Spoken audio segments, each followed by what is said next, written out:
Hello guys, welcome है आपका आज की हमारी वीडियो में। आज हम क्लास 12th मैथ्स के previous year question paper solve करेंगे, जिनसे आपकी एकदम बढ़िया प्रैक्टिस हो जाएगी और तैयारी एकदम परफेक्ट होगी। तो देखिए, हम प्रीवियस ईयर्स क्वेश्चन पेपर देखते हैं, उनमें जो क्वेश्चन बार बार रिपीट हो रहे हैं उनको आज ट्राई करेंगे।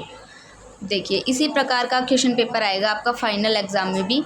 तो देखिए, सबसे पहला क्वेश्चन आपको हर बार यही मिलता है कि 0.0875 कोई भी डेसिमल में पॉइंट गिवन होगा, उसको पी बाई क्यू फॉर्म में लिखना होता है हमें। तो पी बाई क्यू फॉर्म क्या होती है हमारी? देखिए, पी बाई क्यू फॉर्म में करने के लिए हमें डेसिमल के बाद जितनी भी डिजिट्स होती है ना, पॉइंट के बाद दशमलव के बाद जितनी भी डिजिट्स होते हैं, यहाँ कितनी है 1 2 3 4, तो 875 के नीचे 1 के साथ 4 डिजिट्स ही ज़ीरो लगा देनी है। जितनी डिजिट्स हमारी डेसिमल के बाद होती है उतनी हमें ज़ीरो लगा देनी होती है 1 के साथ। 875 डिवाइड बाय 1000040 है ना। फिर इसके हम फैक्टर्स निकाल लेते हैं। देखिए, 875 के फैक्टर्स निकालते हैं, कैसे निकालेंगे, और 10,000 के फैक्टर्स निकालेंगे। तो देखिए, सबसे पहले जाएगा 5 पे जाएगा। 5 1 जा 5, यहाँ से 3 बचे। 5 7 जा 35, यहाँ से 2 बचेगा, तो 5 5 जा 25। फिर 5 पे जाएगा, 5 3 जा 15 एंड 2, 5 5 जा 25। फिर 5 जाएगा, 5 7 जा 35। फिर 7 से जाएगा, 7 1 जा 7। तो 875 के फैक्टर्स बने हमारे 5 इंटू 5 इंटू 5 इंटू 7। सेम ऐसे ही हमें किसके फैक्टर्स निकालने हैं, 10,000 के।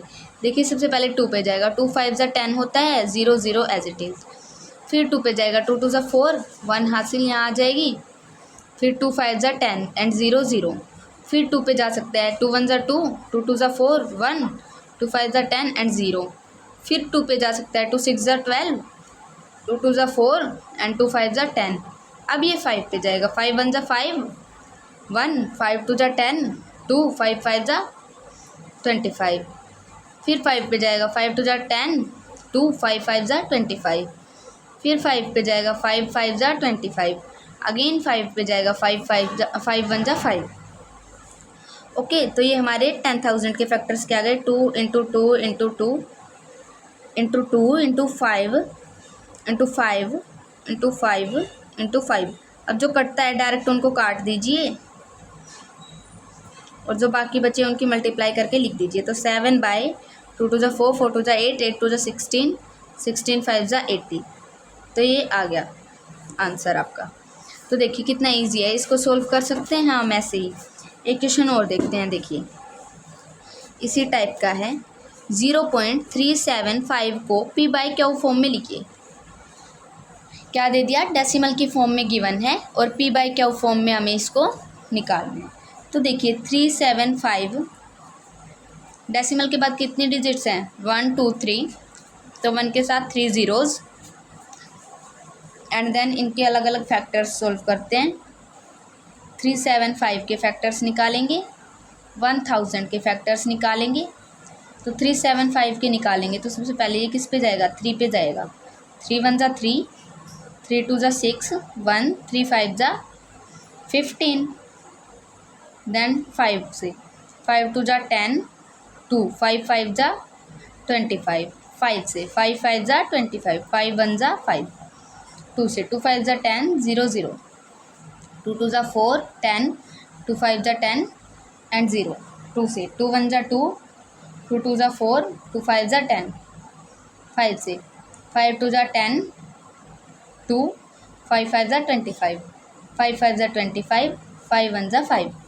तो 375 के तो हो गए 3 5 5 एंड 5, और 1000 के हो गए 2 into 2 into 2 into 5 into 5 into 5। तो 5 से 5 गया, 5 से 5 गया और 5 से 5 गया, तो हमारे क्या बच गए, 3 बाई 2 4, 2 2 जा 4, 4 2 जा 8, तो 3 बाई 8 हमारा आंसर आ गया। तो एक क्वेश्चन ऐसा आपको हर बार एग्जाम में मिल जाता है, तो आप अपनी तरफ से इन क्वेश्चंस की प्रैक्टिस करके चलिए, आपका 1 नंबर हो जाता है पक्का। अब सेकंड टाइप के क्वेश्चन देखते हैं हम कैसे आते हैं। हाँ, अब आता है ये ए टाइप हो गया, मान लीजिए हमारा ये बी टाइप ले लेते हैं। एक क्वेश्चन इस टाइप का आएगा 3x² माइनस एक्स माइनस 4 के शून्यक ज्ञात कीजिए। कि शून्यक मीन्स जीरोज़ ज्ञात कीजिए, जीरोज़ ज्ञात करने हमें। तो देखिए कैसे करेंगे, इसके हमें जीरोज़ फाइंड करने हैं। तो देखिए कैसे करते हैं। कोई भी क्वाड्रेटिक इक्वेशन किस फॉर्म में होती है? क्वाड्रेटिक इक्वेशन द्विघात समीकरण एक x² plus bx plus c की फॉर्म में तो होता है। क्या? द्विघात समीकरण या क्वाड्रेटिक इक्वेशन, द्विघात समीकरण या क्वाड्रेटिक इक्वेशन। तो देखिए सबसे पहला स्टेप हमने क्या करना होता है जीरोज़ फाइंड करने के लिए। देखिए इस इक्वेशन को इससे कंपेयर करिए। 3x² माइनस एक्स माइनस 4 ये हमारी एक क्वाड्रेटिक इक्वेशन ही है, क्योंकि यहाँ हाईएस्ट पावर 2 है।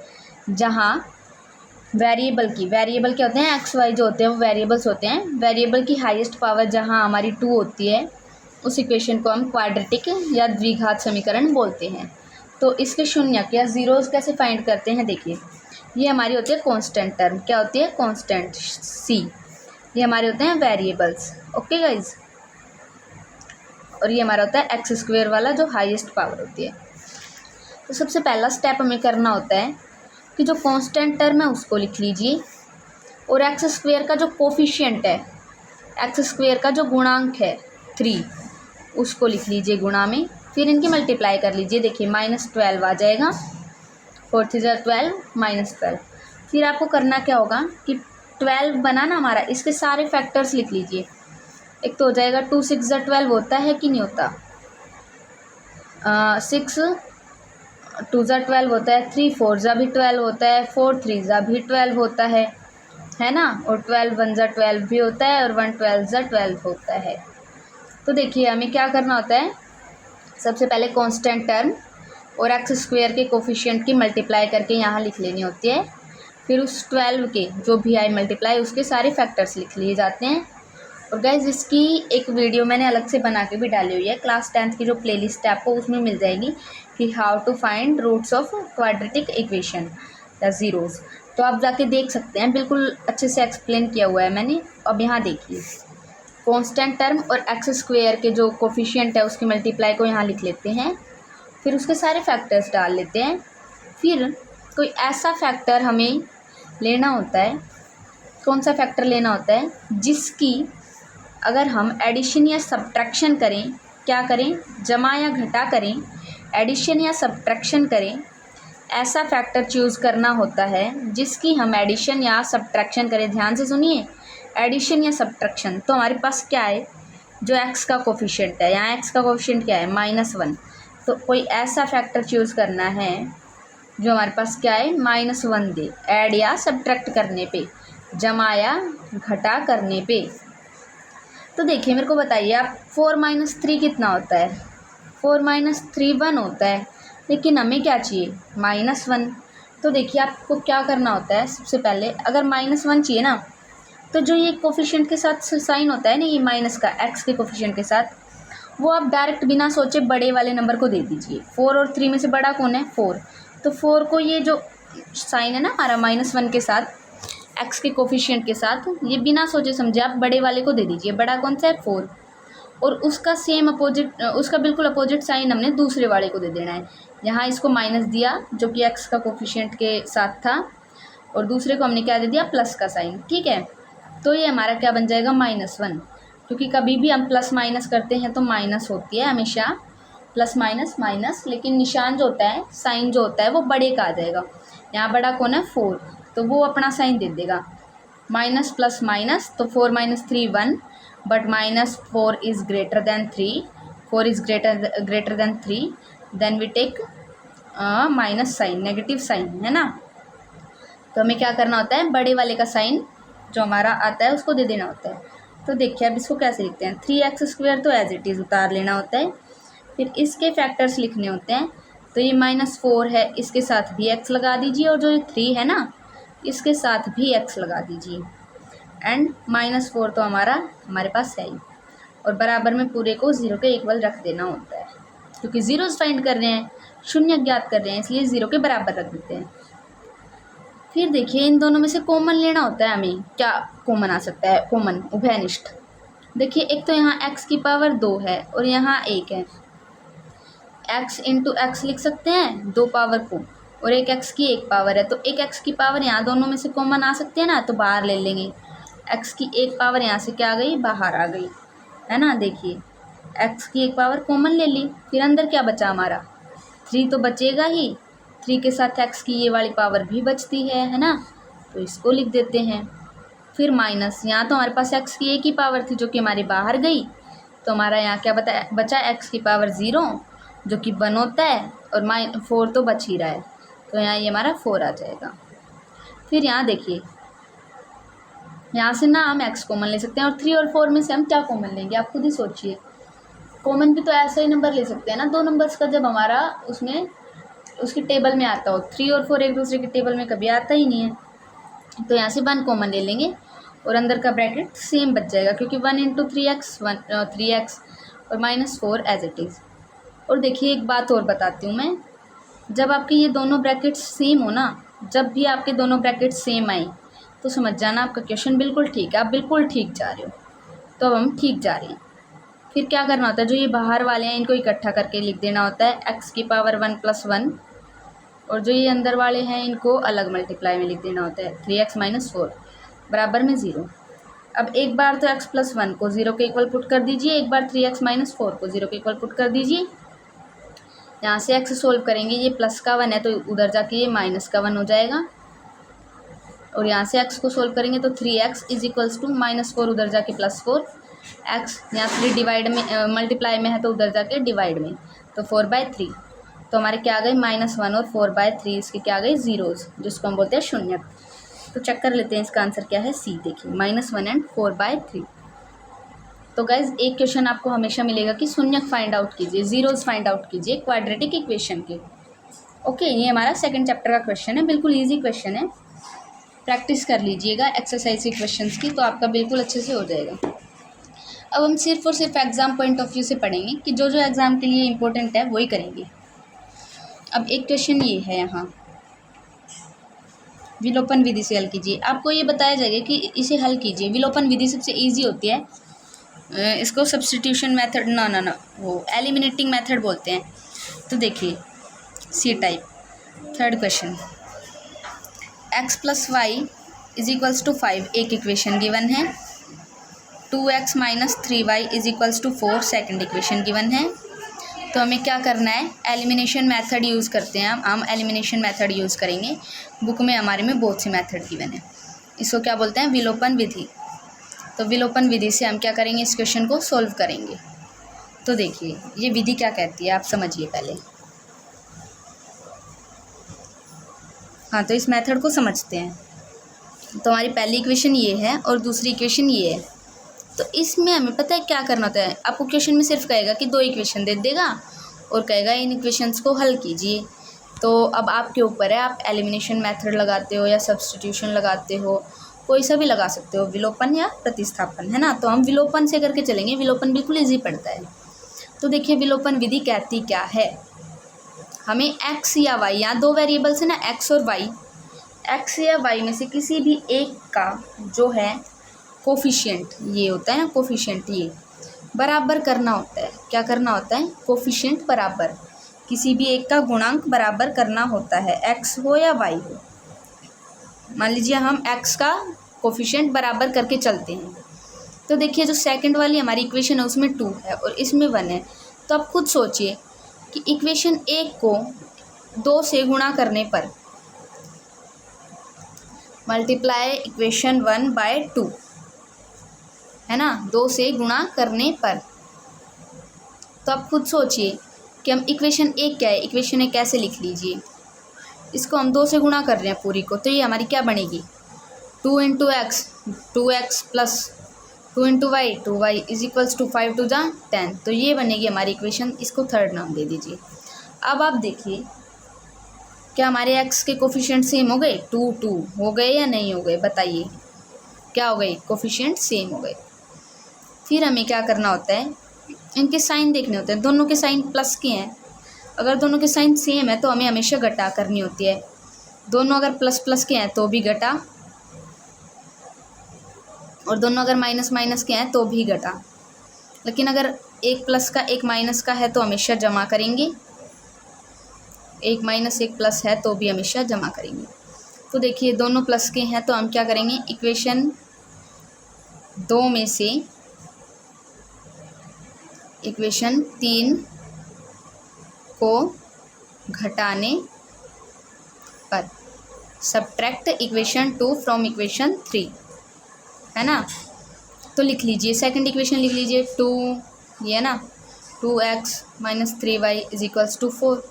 थर्ड इक्वेशन लिख लीजिए 2x plus 2y is equals to 10। Minus करनी है तो जब भी माइनस करना होता है ना, तो जो नीचे वाली इक्वेशन होती है, नीचे वाली लाइन होती है, हमेशा उसके साइन चेंज कर लीजिए। अगर ये प्लस का है तो ये माइनस का, ये प्लस का है तो ये माइनस का, ये प्लस का है तो ये भी माइनस का। फिर जब हम इसको सोल्व करेंगे तो जो ये नया वाला निशान होता है ना, इसका यूज़ करते हैं। तो देखिए ये प्लस का 2 और ये माइनस का 2 ख़त्म हो जाता है।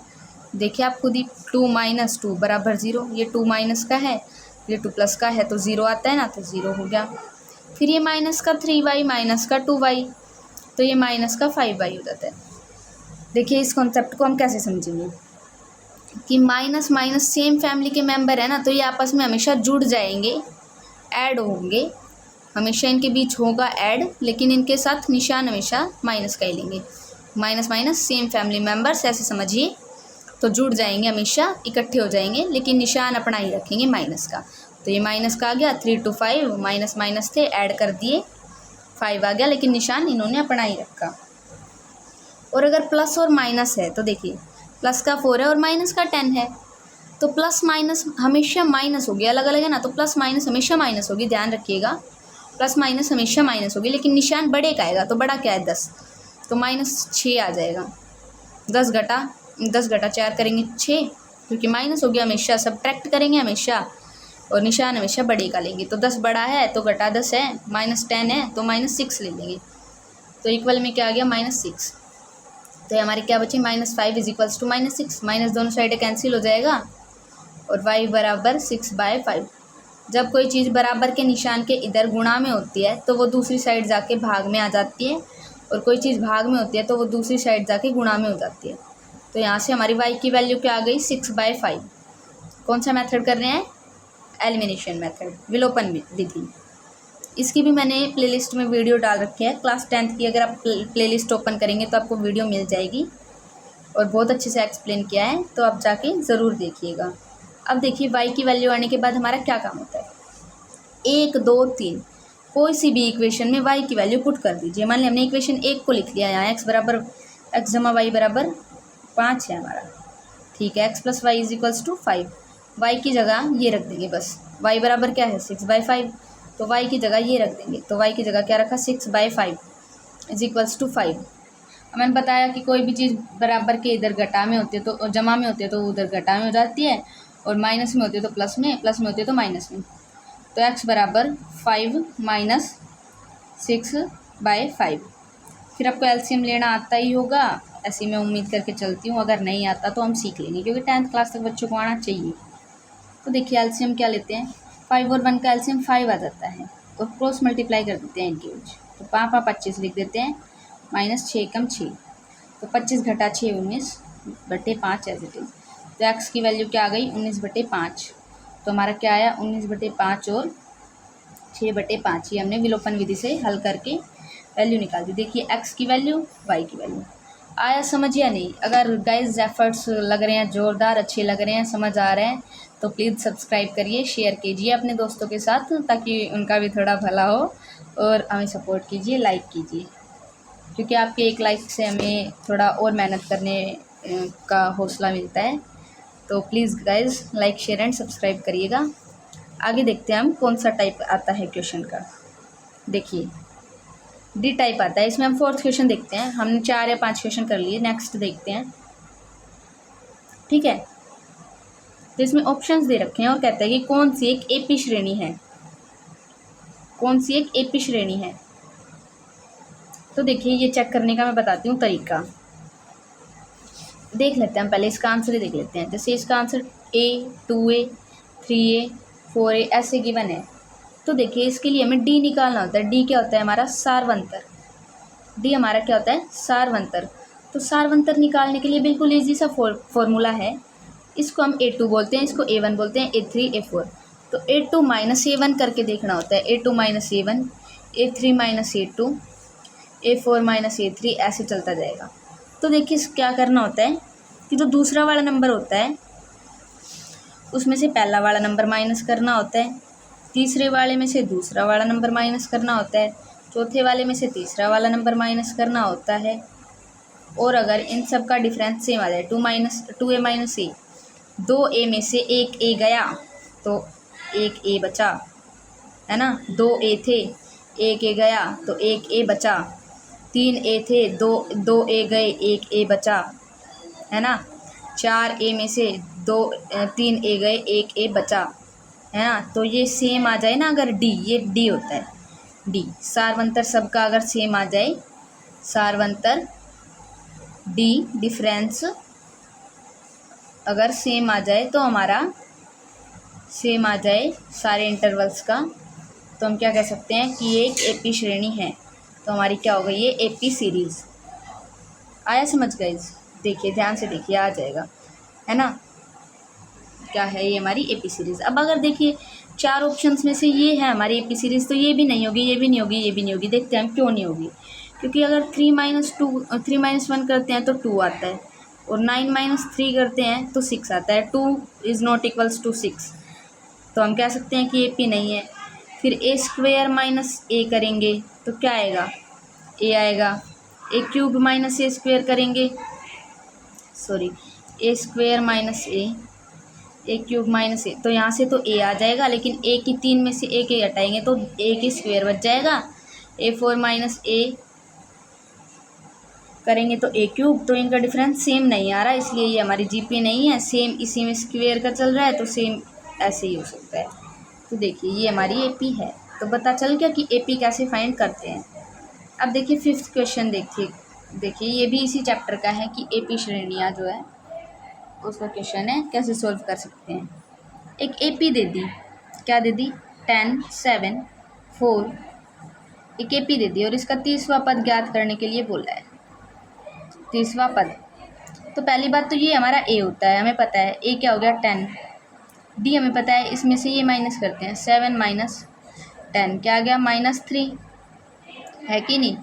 फिर जो ये निकालना होता है ना 30वां पद, इसको हम बोलते हैं एन। वां पद, कौन सा पद बता रहे हैं ना कि 30वां पद निकालिए, तो इसको हम क्या बोलते हैं? एन। तो एन हमारा हो गया 30। तो देखिए आप A30 कैसे निकाल सकते हैं। इसके लिए आपको एक फॉर्मूला याद रखना है। ए एन का फॉर्मूला होता है a + n-1 into D. a + n-1 into D. तो n की जगह 30 रखेंगे, है ना। 30 पे वैल्यू निकालेंगे तो a की जगह 10 है, प्लस n-1, 30 घटा 1 29, और d घटा का 3 आ रहा है ना समझ। देखिए A30 निकाल रहे हैं तो n की जगह मैंने सिर्फ और सिर्फ 30 को रिप्लेस कर दिया फॉर्मूले में। ये फॉर्मूला आपको याद करना है। 30वां पद निकालने का फॉर्मूला है। 30 हमने n ले लिया, a हमारा आ गया, d हमारा आ गया, जो कि यहाँ रख दिए हमने। देखिए फिर 10 घटा, क्योंकि गुणा में घटा जमा घटाई होती है तो घटा हो जाएगी, और 29 की 3 से गुणा करेंगे। 9 दूनी 18 27, 2 3 दूनी 6 7 8, तो 87 हो गया। 87 माइनस 10 77, बट ये बड़ा है इसलिए यहाँ माइनस का साइन आ गया। ये हमारा आ गया 30वां पद। क्या कि प्लस माइनस हो तो हमेशा माइनस होगी, सब्ट्रैक्शन होगी, लेकिन साइन बड़े का आएगा। तो मैंने वही किया है, शायद आप देख लीजिए थोड़ा ध्यान से, आपको समझ में आ जाएगा। अब देखते हैं नेक्स्ट क्वेश्चन। नेक्स्ट क्वेश्चन है फिल इन द ब्लैंक्स, रिक्त स्थानों को भरिए। तो कहता है कि कोष्ठक में दिए गए शब्दों में से सही शब्द का प्रयोग करें। देखिए सभी डैश त्रिभुज होते हैं, अच्छा समरूप। तो देखिए एक बात सोचिए कि कोई भी ट्रायंगल समरूप कब होगा, इक्विवेलेंट कब होगा? जब उसकी सारी साइड इक्वल होंगी भाई। ऐसा का ऐसा होगा, समबाहु, भुजाएं सारी समबाहु, ये साइड भी इसके बराबर, ये साइड इसके बराबर, ये साइड इसके बराबर, ये साइड इसके बराबर, तो समबाहु होगा, तभी वो हमारा होगा समरूप, है ना। नेक्स्ट क्या कहता है कि दो समरूप त्रिभुजों के क्षेत्रफलों का अनुपात दे दिया। ये देखिए इंपॉर्टेंट क्वेश्चन है, ऐसा हर बार आता है, आपको एक जरा सा कॉन्सेप्ट याद रखना होता है। तो दो समरूप त्रिभुज हमारे यही होते हैं, इनका क्षेत्रफल इनके एरिया का जो है अनुपात दे दिया, रेशो दे दिया 4:5, ठीक है। तो कहता है कि भुजाओं का रेशो निकालिए। तो देखिए डी आ रहा है ना, तो आपको क्या करना होता है, अगर एरिया का दे रखा हो और भुजा का निकालना हो ना, तो क्या करना होता है, स्क्वायर रूट कर देना होता है दोनों के ऊपर। 4 का स्क्वायर रूट कर देंगे, 5 का स्क्वायर रूट कर देंगे। 4 का स्क्वायर रूट 2 होता है और 5 का square root as it is रह जाएगा। 4 को हम एलसीएम सोल्व करते हैं ना, 2 2 ज़ा 4, 2 तो 2 2 बन गए ना, 2 नो कॉमन, तो 2 को एक बार लिख लिया। तो 4 का स्क्वायर रूट होता है 2 और 2 का स्क्वायर होता है 4 और 5 को एज इट इज़ लिख लिया। 5 सोल्व भी नहीं होगा, 5 1 जा 5, तो सिंगल ही बचा है ना। जब जोड़ा बन जाता है, जब पेयर बन जाता है, तो उसको बाहर सिंगल में लिख सकते हैं। तो अगर एरिया गिवन हो तो आपको क्या करना है, सिंपली स्क्वायर रूट कर देना है, वर्गमूल लगा देना है, वर्गमूल। और अगर भुजा दे रखी हो, जैसे भुजा 4:5 भुजा का दे रखा है, ये साइड का दे रखा है मान लीजिए हमारा, तो हमें एरिया का फाइंड करना हो ना, तो आप डायरेक्ट इसका स्क्वायर कर दीजिए। 4 का स्क्वायर, 5 का स्क्वायर, तो 16 25 ये आ जाएगा रेशो साइड्स का। तो क्या करना है, अगर एरिया गिवन है तो आपको करना है फाइंड, अगर साइड का रेशो तो आपको डायरेक्ट स्क्वायर रूट करना है, वर्गमूल करना है। और अगर साइड का रेशो गिवन है, भुजाओं का अनुपात गिवन है और एरिया का क्षेत्रफल का जो है अनुपात निकालना है, तो भुजाओं के अनुपात का स्क्वायर कर दीजिए, आपका आंसर आ जाएगा, है ना। अब देखिए ए बी समानांतर है क्यू आर के, ए बी समानांतर है क्यू आर के, पैरेलल है ना, और ए बी की लेंथ 3 सेंटीमीटर है, जबकि क्यू आर हमारा है 9 सेंटीमीटर और पी आर हमारा गिवन है 6 सेंटीमीटर, ये वाली side P R, P B की लेंथ हमें फाइंड आउट करनी है। तो देखिए सी 2 सेंटीमीटर आ जाएगी। गाइस इस क्वेश्चन को मैं एक बार आपको देख के बताऊंगी, थोड़ा मेरे को आइडिया नहीं आ रहा है। अभी हम नेक्स्ट क्वेश्चन देख लेते हैं कैसे कर सकते हैं, ये छोड़ दीजिए, अब आता है हर बार एक क्वेश्चन, इसके लिए मैं अलग से वीडियो बना दूँगी, कमेंट में इसको सोल्व करके डाल दिया जाएगा, है ना। अब आगे देखिए आप, ये देखना पड़ेगा थोड़ा सा, मेरे को याद नहीं आ रहा है, चैप्टर छोड़ दिया था। तो देखते हैं 9th क्वेश्चन देखते हैं हम, कि पी बिंदु से वृत्त पर स्पर्श रेखा की लंबाई 12 सेंटीमीटर है। कोई बिंदु पी है बाहर और वृत्त पर स्पर्श रेखा खींचते हैं उससे ऐसे, जो कि टच करके जा रही है वृत्त को। स्पर्श रेखा क्या होती है, टचिंग लाइन जो टच करके जाती है, उसकी लेंथ 12 सेंटीमीटर है। और केंद्र से, केंद्र हमारा ये होता है सेंटर से पी बिंदु तक दूरी 13 सेंटीमीटर है। वृत्त की त्रिज्या ज्ञात करनी है ये। तो देखिए इसमें हम पाइथागोरस थ्योरम लगाएंगे। देखिए ऐसे बना ना, 13 12, ये हमारा समकोण त्रिभुज बन गया। तो समकोण त्रिभुज में हम पाइथागोरस थ्योरम लगा सकते हैं। पाइथागोरस थ्योरम क्या कहते हैं, हमें ये फाइंड करना है। तो पाइथागोरस थ्योरम होती है कर्ण का स्क्वायर बराबर लंब का स्क्वायर जमा आधार का स्क्वायर, क्या, हाइपोटेनियस का स्क्वायर इज इक्वल्स टू कर्ण का स्क्वायर परपेंडिकुलर का स्क्वायर प्लस में बेस का स्क्वायर। तो देखिए वैल्यूज़ पुट कर दीजिए, हाइपोटेनियस ये है हमारा कर्ण, तो 12 का स्क्वायर बराबर परपेंडिकुलर गिवन नहीं है तो एज इट इज़ लिख दिया, हमने आर लेट किया था, और बेस हमारा 13 का स्क्वायर। तो इसका 144 होता है R square as it is, और इसका 169 होता है। हमें तो आर स्क्वायर की वैल्यू चाहिए, तो 144 ये इधर ले जाएंगे, माइनस में 169 हो जाएगा आर स्क्वायर। तो ये हमारा बच जाएगा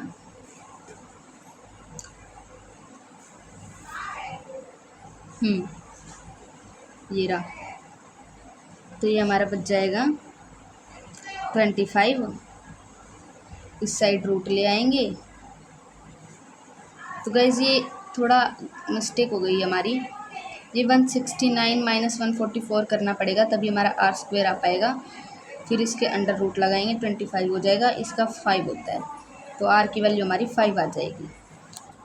तो आप एक बार फॉर्मूला चेक कर लीजिएगा, थोड़ा आगे पीछे हो सकता है क्योंकि इसने क्या ओ ए किया हुआ है। तो त्रिज्या का स्क्वायर देखिए आर का स्क्वायर इज इक्वल्स टू होता है ओ पी का स्क्वायर मीन्स बेस का square minus A P hypotenuse का स्क्वायर, ये याद कर लीजिए बस। तो आर का स्क्वायर बेस हमारा 13 का स्क्वायर माइनस हाइपोटेनियस 12 का स्क्वायर, तो R square is equals to 169 minus 144, R square is equals to 25। अब यहाँ से हमें ये स्क्वायर हटाना है, तो इस दोनों साइड रूट कर देंगे, तो स्क्वायर से ये रूट कैंसिल, इधर करेंगे रूट, तो 25 का जो स्क्वायर रूट होता है वो हमारा 5 होता है। 25 का ऐसे सोल्व करेंगे ना, 25 5 5 जो 25 5 1 5, तो पेयर बन गया 5 और 5 का, तो सिंगल एक टाइम लिख सकते हैं स्क्वायर रूट से बाहर निकाल के। अब देखिए इस टाइप का क्वेश्चन भी एक आगे जो है वो हर बार आता है। 10th क्वेश्चन देखिए, -1 और 5 7 और 3 इनके बीच डिस्टेंस फाइंड करना है, इन बिंदुओं की दूरी फाइंड करनी है। तो इसका फॉर्मूला होता है x2 माइनस x1 का square plus y2 minus y1 का स्क्वायर। देखिए तो यहाँ से हमारा ये x1 होता है, ये y1 होता है, ये x2, ये y2। तो फॉर्मूले में पुट कर दीजिए सिंपली। x2 क्या है 7 माइनस x1 क्या है -1 है ना, इसका स्क्वायर, प्लस में y2 क्या है 3 माइनस में 5 का स्क्वायर, तो ये हमारा हो जाएगा 7 माइनस माइनस प्लस 1 का स्क्वायर प्लस -2 आ जाएगा। देखिए मैंने बताया हुआ है आपको, थोड़ा याद कीजिए। फिर 7 प्लस 8, 8 का स्क्वायर 64 प्लस 2 का स्क्वायर 4, तो ये अंडर रूट 68 आ जाएगा। इसको सॉल्व करते हैं तो 2 रूट 17 बनता है। देखिए आ गया ना हमारा आंसर। अगर 68 को ऐसे सॉल्व करेंगे 2 3 जा 2 4 जा 2 1 जा 2 7 जा 17, ये पेयर बन गया, तो ये रूट से बाहर आ गया, इसको रूट में ही लिख दिया क्योंकि इसका कोई पेयर नहीं बना। तो ये भी हर बार आता है एग्ज़ाम में, एक इस टाइप का क्वेश्चन आप प्रैक्टिस करके चलिएगा, इम्पोर्टेंट क्वेश्चन है। आगे देखते हैं हमारे किस टाइप के क्वेश्चन आते हैं, देखते हैं कितने बचे इसमें। आज हम 1 मार्क करेंगे, फिर कल हम 3 मार्क वाले कर लेंगे इम्पोर्टेंट क्वेश्चंस। इस टाइप से आप अगर तैयारी करेंगे तो बहुत अच्छे मार्क्स गेन कर सकते हैं। तो देखिए 11th क्वेश्चन क्या कहता है, ये एक नया टाइप आ गया है, ये हमारा शायद 9th चैप्टर का ही निर्देशांक ज्यामिति का है, बस इतना मेरे को पता है। तो इसमें कहता है कि ए के निर्देशांक ज्ञात कीजिए, ए के निर्देशांक ज्ञात कीजिए जहाँ ए बी तो किसी वृत्त का व्यास है, ऐसे सर्कल ड्रॉ कर लेंगे, ए बी इस वृत्त का क्या है हमारा व्यास है ना, और इसका केंद्र क्या है 2 और -3 गिवन है, तो ये हमारा क्या हो गया 2 और -3 इसका केंद्र, और इसका बी पॉइंट क्या गिवन है 1 और 4। देखिए इसके लिए एक मध्य बिंदु फॉर्मूला होता है, मध्य बिंदु सूत्र क्या होता है, मध्य बिंदु सूत्र, जो कि होता है x बराबर रुक जाओ x0 बराबर x प्लस x1 बाय 2 और y0 बराबर y प्लस y1 बराबर बटे 2। तो देखिए इसको x0 मान लेते हैं, इसको y0 मान लेते हैं, इसके पॉइंट मान लेते हैं x2 y2, इसके पॉइंट मान लेते हैं x1 y1। तो x0 की जगह 2 रख देंगे, यहाँ हम x की जगह x ही रहेगा, और x1 हमने 1 को माना है तो +1 डिवाइड बाई 2। सेम ऐसे ही y0 हमारा -3 है, इसके बराबर में y as it is, plus में y1 4 है हमारा, है ना, और डिवाइड बाई 2। फिर इसको सोल्व करेंगे, ये हमारा डिवाइड में है तो यहाँ जाके मल्टीप्लाई में हो जाएगा 4 is equals to x plus 1, ये यहाँ भी डिवाइड में है तो 3 2 जा 6 -6 is equals to y plus 4। फिर हमें यहाँ से y की वैल्यू चाहिए इधर सिर्फ, तो ये -6, ये प्लस का 4 इधर जाके माइनस का 4 हो जाएगा, तो माइनस का 10 आ जाएगा y की वैल्यू। और ये x हमें चाहिए, तो 4 - 1 को हम उधर ले जाएंगे क्योंकि हमें x चाहिए। यहाँ हम x को बचा लेंगे, यहाँ हमने जैसे y बचाया था, तो 4 - 1 3 आ जाएगी हमारी x की वैल्यू। तो 3 और -10, ये आपको फॉर्मूले याद रखने हैं जिससे आप क्वेश्चन ईजिली होंगे। यहाँ से भी आपका 1 मार्क्स पक्का हो जाता है ना।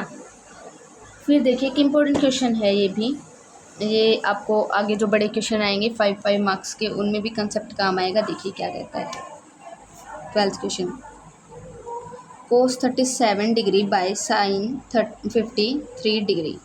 तो आपको हमेशा क्या करना होता है, किसी भी एक को 90 माइनस या 180 माइनस की फॉर्म में लिख लेना होता है। तो cos 37 degree sin 90 degree -37 degree. देख लीजिए 90 - 37 हमारा हमेशा आएगा 53। चेक कर लीजिए। तो इसको क्या लिख सकते हैं हम, sin 90 - 37। फिर आपको एक चीज़ याद रखनी है कि sin 90 - थीटा बराबर होता है sin थीटा, cos 90 - थीटा होता है cos थीटा। ऐसे ये पॉजिटिव होता है, बट sin 90 - थीटा भी cos थीटा होता है, cos थीटा होता है। ठीक है, तो ये हो गया, ऊपर हमारा cos 37 डिग्री है और नीचे sin 90 - थीटा है, तो हमारा जो कि cos थीटा होता है, तो cos 37 डिग्री हो जाएगा। तो ये कैंसिल होके 1 आ जाएगा आपका आंसर। ठीक है गाइज, इसको हम जब करेंगे तो देख लेंगे अच्छे से, एक्सरसाइज की क्वेश्चन करेंगे। ये 8th चैप्टर का क्वेश्चन है। अब इसमें गिवन है हमारा कोट ए की वैल्यू, कोट ए हमारा 8/15 है, तो हमें क्या करना है, साइन ए की वैल्यू निकालनी है। तो देखिए हमेशा याद रखिए कि साइन कोस का उल्टा होता है, तो साइन बराबर क्या होता है 1/कोस, और कोट को हम क्या लिख सकते हैं, देखिए कोट हमेशा कोस बाय साइन होता है और tan साइन बाय कोस होता है। तो साइन की हमें वैल्यू निकालनी है ना। तो कोट ए को हम लिख सकते हैं कोस बाय साइन ए बराबर 8/15। ठीक है, फिर हम क्या कर सकते हैं, और इसमें देखिए वैल्यूज़ निकाल सकते हैं हम इसकी। हाँ, एक चीज़ याद रखिएगा, लाल बटे का तो जो है ना tan होता है वो लंब बटे आधार होता है हमेशा, लेकिन यहाँ हम कोट की बात कर रहे हैं, तो कोट हमारा tan का उल्टा होता है, तो कोट के लिए आधार बटे लंब यूज़ कर लेंगे हम। तो यहाँ से हमारा आधार आ जाएगा 8, इससे कंपेयर करेंगे तो 8 आ जाएगा, और लंब हमारा आ जाएगा 15, क्योंकि ये कोट की फॉर्म में है ना। फिर यहाँ पाइथागोरस लगाइए, कर्ण निकालिए, और साइन होता है लंब बटे कर्ण, तो लंब बटे कर्ण, तो हमारा कर्ण जो भी आएगा 15 में, जैसे यहाँ हमारा आ रहा है 15/17, तो 17 आपका कर्ण आ जाएगा। जब सोल्व करेंगे पाइथागोरस से तो आपका ये क्वेश्चन हो जाएगा सोल्व। इम्पोर्टेंट क्वेश्चन है, हर बार आता है, ट्राई करके देख लीजिए। अब नेक्स्ट क्वेश्चन है, एक वृत्त है, वृत्त की परिधि दे रखी है 22 सेंटीमीटर, पैरामीटर दे रखा है, उसकी हमने त्रिज्या ज्ञात करनी है। तो आप याद रखिए वृत्त की परिधि का फॉर्मूला 2πr होता है, जो कि हमें 22 गिवन है, परिधि तो गिवन है, और ये परिधि का फॉर्मूला लगा दिया हमने। तो पाई की वैल्यू 22/7 होती है, बराबर गुणा आर बराबर 22 हो जाएगा। तो यहाँ से सब कुछ उधर ले जाइए, क्योंकि हमें आर सेपरेट करना है, आर निकालना है। तो ये गुणा में है, उधर जाके भाग में हो जाएगा, तो ये पलट जाएगी पूरी बिन, 7/22 हो जाएगा। ये 2/1 है, 1/2 हो जाएगा, 22 से 22 कैंसिल, 7/2 हमारी आर आ जाएगी। ठीक है, इसमें डायरेक्ट फॉर्मूला ही बताना है आपको, ये आपको याद करना पड़ेगा। अब आता है 16th क्वेश्चन। एक थैले में 3 नीली, 3 ब्लू गेंद हैं, 2 वाइट गेंद हैं, 4 लाल गेंद है, रेड गेंद है। तो एक गेंद निकाली जाती है, तो हमें प्रायिकता निकालनी है, प्रोबेबिलिटी बतानी है कि वो हमारी रेड गेंद हो, रेड गेंद होने की प्रोबेबिलिटी बतानी है, रेड बॉल होने की प्रोबेबिलिटी हमें बतानी है, प्रायिकता बतानी है। तो प्रोबेबिलिटी का फॉर्मूला होता है कि संभावित परिणाम बटे कुल परिणाम। तो संभावित, देखिए एक बात सोचिए आप, लाल बॉल तो लाल बॉल्स में ही से एक हो सकती है ना, तो 4 में से ही एक होगी, तो 4 ऊपर लेंगे, क्योंकि 4 से ज़्यादा में से तो हो नहीं सकती। लाल तो 4 ही हमारे पास, और लाल ही उसमें से निकलेगी, तो उन चारों में से कोई एक निकलेगी। और नीचे टोटल लेना होता है, 3 2 5 और 4 9, तो 4/9 ये प्राइस आ जाएगी। अब आपके 1 मार्क के क्वेश्चंस कंप्लीट हो चुके हैं। आप इस टाइप के जितने भी क्वेश्चन बुक में मिले सबको लगा लीजिए। आपके जो है 1 मार्क्स के कितने आते हैं, 16 है, देख लीजिए। आपके 15 मार्क्स कंप्लीट हो जाएंगे यहाँ से। तो इनकी प्रैक्टिस कर लीजिए, हर इस टाइप का क्वेश्चन जहाँ से आपको मिले ढूंढ के निकाल लीजिए। मैं आपको एक बार दिखा देती हूँ, उसमें मेरे पास और भी क्वेश्चन हैं। आप उनका स्क्रीनशॉट ले लीजिएगा और उनको सोल्व करने के लिए ट्राई करिए। ये देखिए, ये आप ट्राई कर सकते हैं, ठीक है। ये आप ट्राई कर सकते हैं, स्क्रीनशॉट लेते जाइए। ये आप ट्राई कर सकते हैं, यहाँ से आपके 1 मार्क्स के क्वेश्चंस आते रहेंगे, ज़्यादातर हर बार आए हैं, तो इम्पोर्टेंट क्वेश्चंस हैं। ये हो गए ना यहाँ तक 16 तक। और दिखाती हूँ क्वेश्चंस, और प्रीवियस ईयर निकालते हैं। ये वाला मैंने सोल्व करा दिया है। ये क्वेश्चंस आप ट्राई कर लीजिए, आपकी प्रैक्टिस अच्छी हो जाएगी। 15 मार्क्स कहीं नहीं जानी, और आपको पता है बोर्ड एग्ज़ाम्स में 15 मार्क्स बहुत वैल्यू करते हैं।